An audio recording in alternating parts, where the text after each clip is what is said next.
Donald Trump is shrinking in importance by the very day. He's a lame duck, raging impotently against his impending loss of power, whose last best hope may have been the Supreme Court, although they wanted nothing to do with it. Remember, he was pretty explicit about wanting Amy Coney Barrett on the court in order to help him steal the election if need be. But today, neither Coney Barrett nor any other justice seem willing to play along. The court today rejecting Republican efforts to overturn the results in Pennsylvania in a one-sentence order which did not suggest any dissent among the court's 9 justices. Of course, it was an extremely weak case, so take that as you will. But as Trump starts to fade from the scene, as his challenges get laughed out of court, and his rhetoric grows more and more desperate and irrelevant, the problem of Trump, the problem he represents, is only coming into clearer focus. Because Donald Trump was always a product of the GOP base, a person who channeled their most feral instincts in order to gain power. They matched his own feral instincts. But he didn't create that base. He didn't create the energy within it. And as he himself recedes from view, recedes from our attention, we are seeing just how deep the rot is inside the Republican Party. The modern GOP isn't just detached from reality. Much of it is willfully opposed to popular sovereignty and democracy. And many of its leaders are continuing to pursue dangerous delusions that are right now, day after day, hour after hour, indeed minute after minute, getting people killed. In Arizona, this is just a tour of Republican activity over the last few days. The chair of the state party, Kelly Ward, she's somewhat infamous. Mitch McConnell famously called her Chemtrail Kelly. Kelly Ward, who now runs the party in Arizona with the support of many of her GOP colleagues, told the state's Republican governor to shut the hell up after he suggested the election wasn't stolen. And the Arizona Republican Party's official Twitter account is calling for people to die for Trump's cause, tweeting someone with the Twitter name Stop the Steal, who said he is willing to give his life for this fight, and adding, he is, are you? In South Dakota, where 1 in every 68 people in the state tested positive in just the past 2 weeks, that Republican governor, Kristi Noem, is effectively ignoring the virus, opting this weekend to travel to Texas, to leave her state to ride a horse and hoist a flag at a rodeo, as if it's 2019 and there's no pandemic at all, as if people aren't dying by the dozen every day in her state, as if it doesn't have one of the highest per capita death rates in the world right now.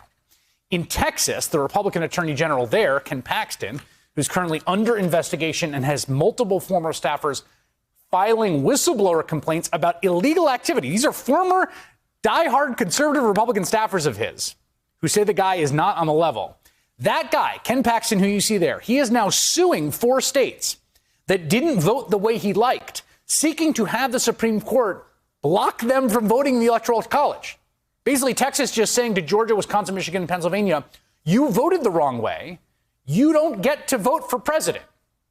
That's the official position of the Texas AG. This kind of thing is widespread. Numerous state legislators have called on Republicans in Congress not to accept their own state's electors, 64 of them in Pennsylvania, writing a letter asking their congressional delegation to throw out their own state's electoral votes. Think about that. Those are the same votes that got them elected. It's the same people voting in the same election that gets all these people. Just today, Republican congressman named Alex Mooney sought to condemn the handful of elected Republicans with the temerity to acknowledge that Donald Trump lost. And here's the thing. It's not just backbenchers, and it's not just the sort of most extreme members of the caucus. Senate Majority Leader Mitch McConnell, Senator Roy Blunt, House Republican Leader Kevin McCarthy today blocked the inaugural committee from recognizing Biden's win. Senator Ron Johnson, we know him well, he used his chairmanship of the Homeland Security and Governmental Affairs Committee for a dangerous circus act today, inviting an anti-vaxxer and others who reject mainstream science to join him in spewing dangerous nonsense to the public as the pandemic kills and kills and kills some more. It's certainly worse than the flu, but is it that much worse? I think the root cause of our problem is just closed minds. Is it that much worse than the flu? In a bad flu year, we lose 60,000 people. We're knocking on the door of 300,000. So, yeah, it's the deadliest year in American history. More than 2,200 Americans are dying of the virus every day. 130 Americans died in just the 90 minutes of disinformation that Ron Johnson hosted on the Hill today.